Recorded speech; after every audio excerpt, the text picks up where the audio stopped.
Kelompok 5 Matematika SMP Koordinat Kartesius. Nama-nama anggota.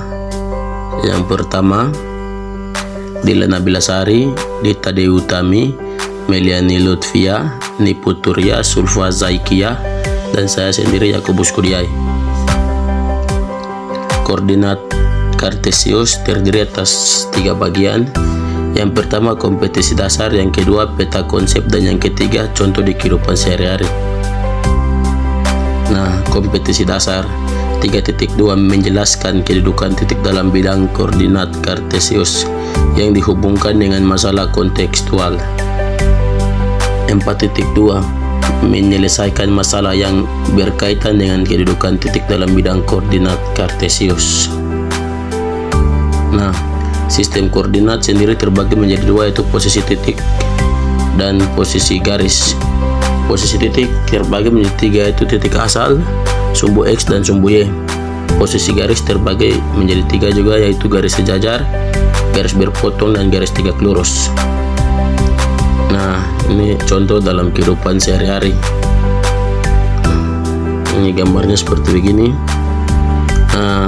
Seorang siswi yang berkendara menggunakan atau mengenakan sepeda, jarak dari sekolahnya ke rumah Bu Badia. Nah, kalau melalui arah panah biru itu jaraknya sekitar 550 meter, sedangkan kalau melalui arah panah merah itu jaraknya sekitar 650 meter. Nah, sejarah singkat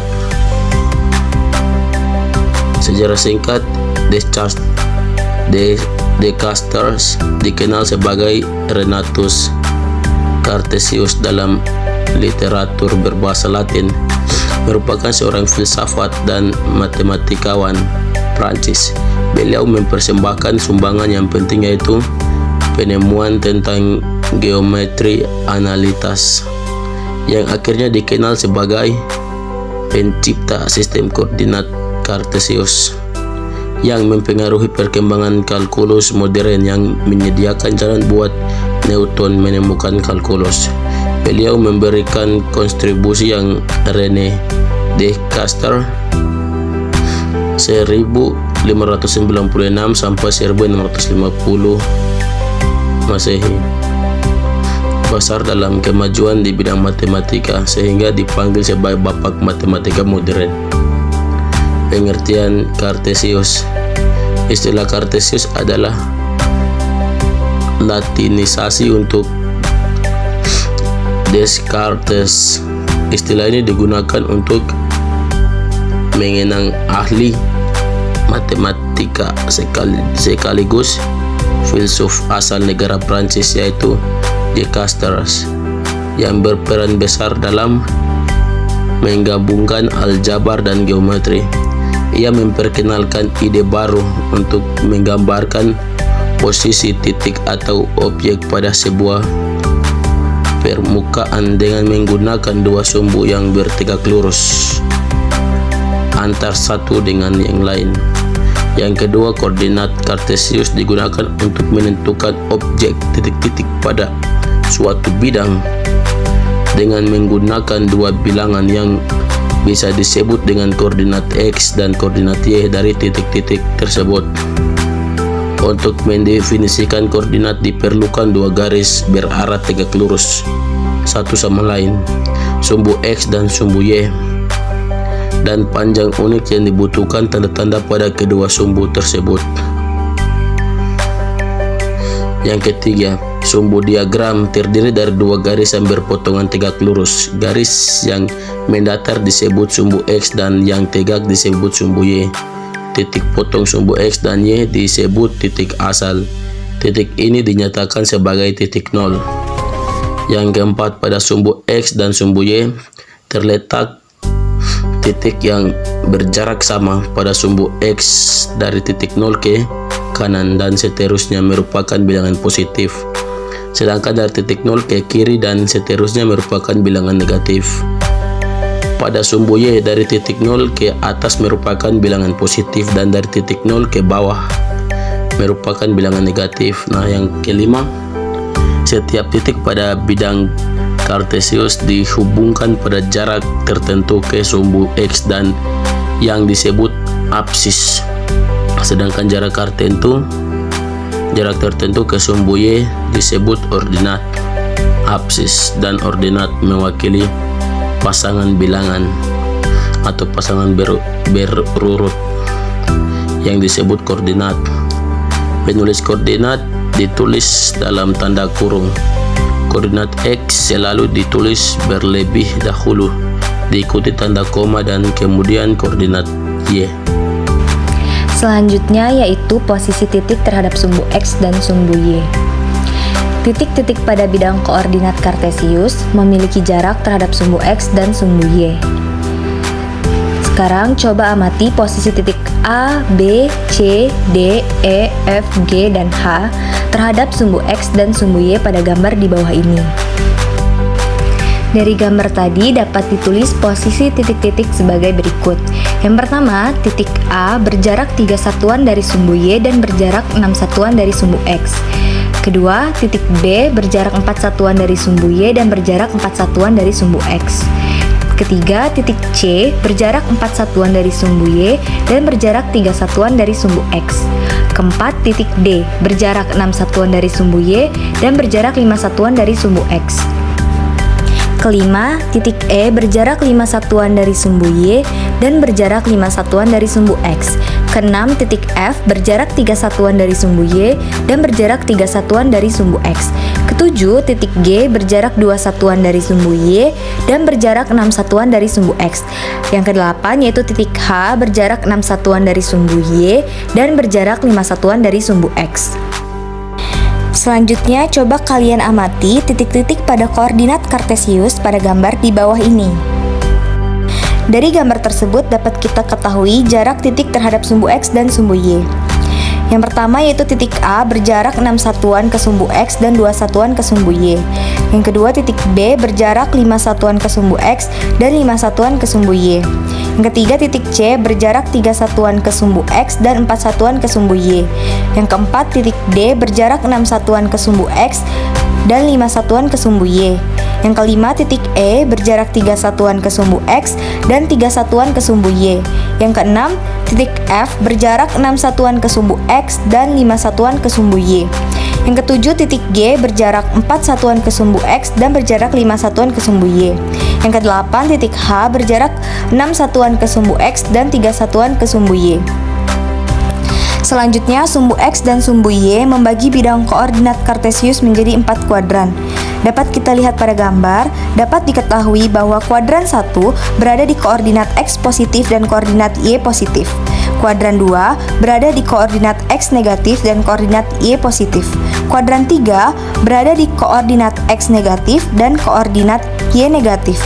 Dan kuadran 4 berada di koordinat X positif dan koordinat Y negatif.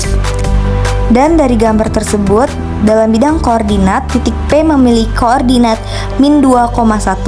Koordinat X sama dengan min 2 dan koordinat Y sama dengan 1 yang berada di kuadran 2. Dan titik Q memiliki koordinat 2,3.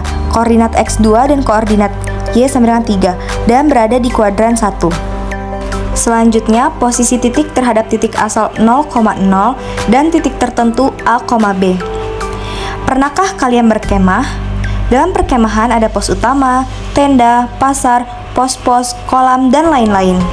Sekarang coba perhatikan denah perkemahan pada gambar. Berdasarkan denah perkemahan pada gambar tersebut, tentukan posisi beberapa objek terhadap pos utama dan juga tentukan posisi beberapa objek terhadap tanah lapang, posisi beberapa objek terhadap kolam. Dari gambar tersebut dapat diketahui bahwa posisi beberapa objek terhadap pos utama dan posisi beberapa tempat terhadap tanah lapang dan kolam. Yang pertama, perumahan berposisi 6 satuan ke kanan dan 5 satuan ke atas terhadap pos utama. Kemudian 10 satuan ke kanan, 2 satuan ke atas terhadap tanah lapang, 9 satuan ke kanan dan 8 satuan ke atas terhadap kolam. Yang kedua, pemakaman berposisi 5 satuan ke kiri dan 2 satuan ke bawah terhadap pos utama, 1 satuan ke kiri dan 5 satuan ke bawah terhadap tanah lapang, dan 2 satuan ke kiri dan 1 satuan ke bawah terhadap kolam.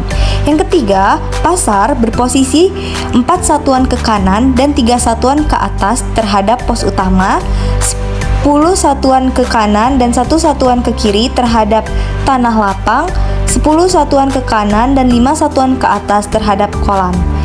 Yang keempat, teka-teki berposisi 8 satuan ke kiri dan 5 satuan ke atas terhadap pos utama, 4 satuan ke kiri dan 2 satuan ke kanan terhadap tanah lapang, 5 satuan ke kiri dan 8 satuan ke atas terhadap kolam.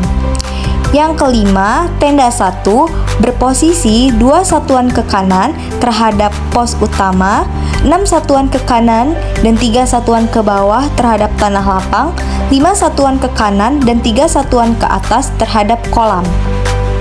Yang keenam, pos 1 berposisi 2 satuan ke kanan dan 5 satuan ke atas terhadap pos utama, 6 satuan ke kanan dan 2 satuan ke atas terhadap tanah lapang, 5 satuan ke kanan dan 8 satuan ke atas terhadap kolam.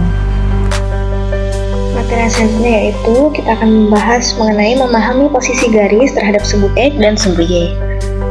Perhatikan garis L, garis M, dan garis N pada koordinat kartesius di bawah ini terhadap sumbu X dan juga terhadap sumbu Y. Kita lihat gambarnya di sini masing-masing ada 3, yaitu gambar A, B, dan C. Berdasarkan gambar dapat dijelaskan garis-garis yang sejajar, tegak lurus, dan memotong sumbu X dan sumbu Y. Pada gambar A, garis-garis yang sejajar dengan sumbu X yaitu garis L1, L2, L3, dan L4. Untuk garis-garis yang sejajar dengan sumbu Y yaitu garis M1, M2, M3, dan M4. Sedangkan gambar B, garis-garis yang tegak lurus dengan sumbu X yaitu garis M1, M2, M3, M4. Untuk garis-garis yang tegak lurus dengan sumbu Y yaitu L1, L2, L3, dan L4. Untuk gambar C, garis-garis yang memotong sumbu X dan juga sumbu Y yaitu garis N1 dan N2. Kita masuk ke contoh soal. Yang pertama, gambarlah garis L yang melalui titik A dengan koordinat 3,5 yang tidak sejajar dengan sumbu X dan tidak sejajar dengan sumbu Y. Untuk penyelesaiannya, kita menggambar terlebih dahulu garis L yang melalui titik A dengan koordinat 3,5 yang tidak sejajar dengan sumbu X dan juga tidak sejajar dengan sumbu Y adalah sebagai berikut. Kita dapat lihat pada gambar ini ya. Untuk yang kedua, gambarlah garis M dan N yang saling sejajar tapi tidak tegak lurus dengan sumbu X dan juga sumbu Y. Untuk penyelesaiannya, berikut garis M dan juga N yang saling sejajar tapi tidak tegak lurus dengan sumbu X dan juga sumbu Y. Gambarnya seperti ini dapat dilihat pada gambar ya, untuk garis M dan juga N-nya. Untuk contoh soal yang ketiga, diketahui titik A yaitu 3,2, B 3,6, dan C min 5,2. A. Jika dibuat garis melalui titik A dan B, bagaimana kedudukan garis tersebut terhadap sumbu X dan juga sumbu Y? B. Jika dibuat garis melalui titik A dan C, bagaimana kedudukan garis tersebut terhadap sumbu X dan sumbu Y? C. Jika dibuat garis melalui titik B dan C, bagaimana kedudukan garis tersebut terhadap sumbu X dan juga sumbu Y? Nah, maka untuk menyelesaikan soal tersebut, kita melakukan prosedur berikut ini. Langkah yang pertama, gambarlah bidang koordinat kartesius yang memuat 4 kuadran. Jadi ada kuadran 1, 2, 3, dan juga 4. Langkah yang kedua, gambarlah titik A dengan koordinat 3,2, B 3,6, dan C min 5,2 pada bidang koordinat kartesius.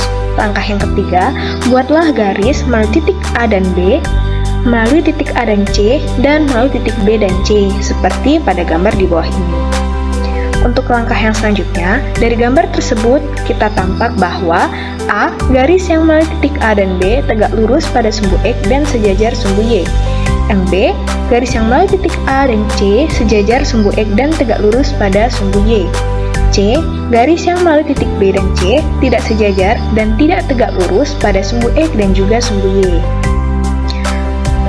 Miskonsepsi yang terjadi pada siswa SMP mengenai materi koordinat kartesius yaitu yang pertama, kesalahan konseptual. Penyebab siswa melakukan kesalahan pada tahap konseptual adalah siswa tidak memahami konsep yang sesuai pada soal seperti konsep garis sejajar dan tegak lurus terhadap sumbu X dan juga sumbu Y.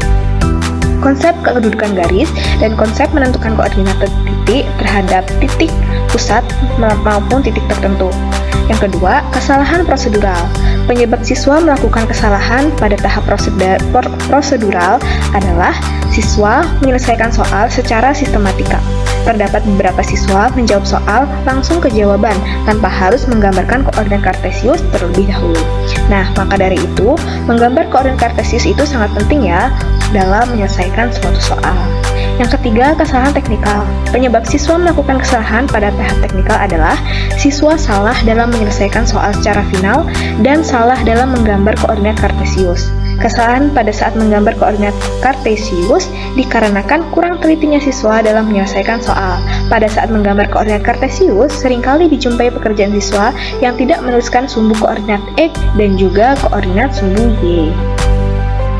Nah, demikianlah materi yang dapat kami sampaikan. Semoga bermanfaat ya untuk kalian semua. Kami akhiri. Wassalamualaikum warahmatullahi wabarakatuh.